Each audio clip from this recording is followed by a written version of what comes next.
Esta semana el Vaticano ha hecho público el mensaje para la Jornada Mundial de Oración por la Paz, que como todos los años tendrá lugar el próximo 1 de enero. Es el mensaje del Papa para esa jornada y en esta ocasión el Santo Padre ha querido fijarse en la relación entre política y paz. Es un mensaje importante, desde mi punto de vista es un gran mensaje, interesante y desde luego muy actual. He seleccionado algunas frases que me parecen significativas, representativas del conjunto del mensaje. Por ejemplo, dice el Papa: la búsqueda del poder a cualquier precio lleva al abuso y a la injusticia. La política puede convertirse en una forma eminente de caridad. El político debe practicar las virtudes humanas de la justicia, la equidad, el respeto mutuo, la sinceridad, la honestidad y la fidelidad.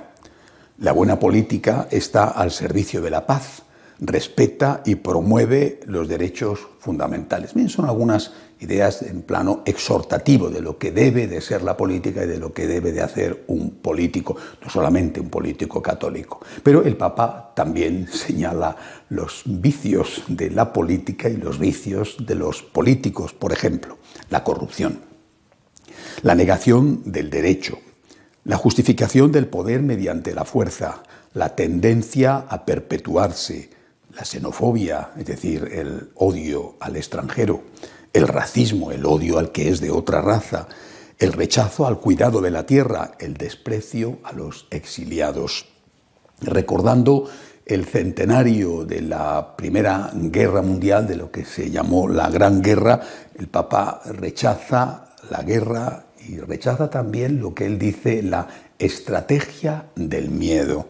En ese contexto está la frase que quizá a algunos les ha resultado más llamativa o más crítica dentro de este documento. Dice: no son aceptables los discursos políticos que tienden a culpabilizar a los migrantes de todos los males y a privar a los pobres de la esperanza. Termina este mensaje recordando que se celebra también el 70 aniversario de la Declaración Universal de los Derechos Humanos y con una cita del Papa San Juan XXIII al respecto. Cuando en un hombre surge la conciencia de los propios derechos, es necesario que aflore también la de las propias obligaciones. Como decía, esta frase ha sido vista por algunos como un ataque por parte del Papa a políticos como Trump o como Salvini, el líder de la Liga italiana, que está ahora mismo en el gobierno de Italia, que es el encargado del Ministerio del Interior y por lo tanto del control de los emigrantes que llegan al país, en fin, y a otros Hungría o de Polonia o de otros países. Bueno, ha sido visto como un ataque del Papa a ellos. Yo no lo creo. A mí no me parece que el Vaticano tenga una postura de decir las fronteras tienen que estar abiertas y todo el mundo puede ir a donde quiera y nadie tiene derecho a pedirle a alguien unos documentos para entrar en su país. Y eso nunca se lo he oído decir ni al Papa ni al secretario de Estado del Vaticano. Al contrario, al cardenal Parolin más de una vez le he oído escuchar y ha escrito que los estados tienen derecho a poner unos controles y a exigir a los que vienen que respeten las normas del país que les acoge. Creo que eso forma parte del sentido común y me parece que la Iglesia no está pidiendo otra cosa. África no cabe en Europa. Vamos, siendo claros, hay más gente en África que lo que puede asumir Europa, por poner un ejemplo. Y no podemos meter en Europa a todos los musulmanes del mundo y que vengan y que hagan lo que quieran. Por otro lado, si uno mira, por ejemplo, América, yo pienso en las dificultades que tienen los, por ejemplo, guatemaltecos o hondureños para entrar en México. O sea, que también los países latinoamericanos ponen entre ellos barreras, como es natural. Es decir, cualquier país tiene derecho a que la gente que quiere venir cumpla unas normas. Una emigración o inmigración desordenada y a veces incluso violenta, que llega a las fronteras y quiere entrar por la fuerza, eso es algo que no es bueno. Insisto, no me parece a mí que con estas palabras el Papa esté criticando a aquellos políticos que reclaman ese control de las fronteras en sus propios países. Ahora bien, lo que sí que he hecho en falta, quizá no era el momento de ponerlo.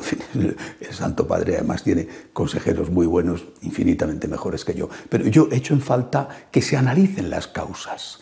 Es decir, si la inmigración tiene que ser controlada y además hay que pedir al que llega a un país que asuma la cultura de ese país, sin perder la suya propia, pero que asuma los valores de ese país. Por ejemplo, los que llegan a Europa procedentes del mundo islámico tendrán que asumir la cultura, el respeto a los derechos humanos que se vive en Europa, porque de lo contrario, pues la convivencia se vuelve imposible. Ahora bien, si eso es así y hay que respetar unas leyes y no se puede hacer lo que cada uno quiera, lo que hay que preguntarse, y me parece que no se está preguntando y en el documento no aparece, es ¿por qué la gente se va de su país? Mire, como en el propio país, en ningún sitio.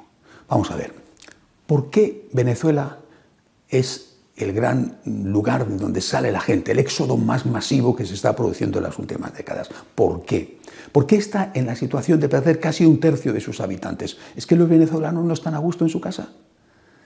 Quien dice Venezuela, que es un caso muy concreto, dice los países de Centroamérica, o dice los países del centro de África, o dice Eritrea, por ejemplo, donde están saliendo multitud de personas. Dice, hay que preguntarse cuáles son las causas. Varias conferencias episcopales africanas han hablado públicamente diciendo que les ayuden para que los jóvenes no tengan que marcharse del país, que lo que ellos quieren es que se queden, pero que se queden con una esperanza de vida y con una perspectiva.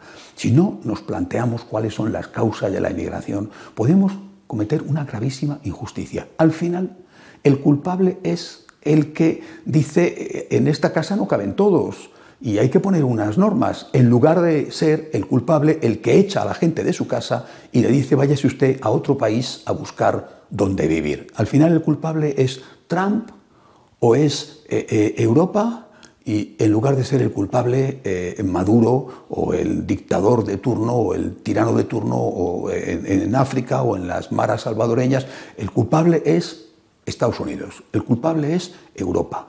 Pero oiga usted, si la gente se va allí es porque allí se vive bien, si no, no se irían allí, y porque en su país, donde a ellos les gustaría vivir y seguir viviendo, se vive mal.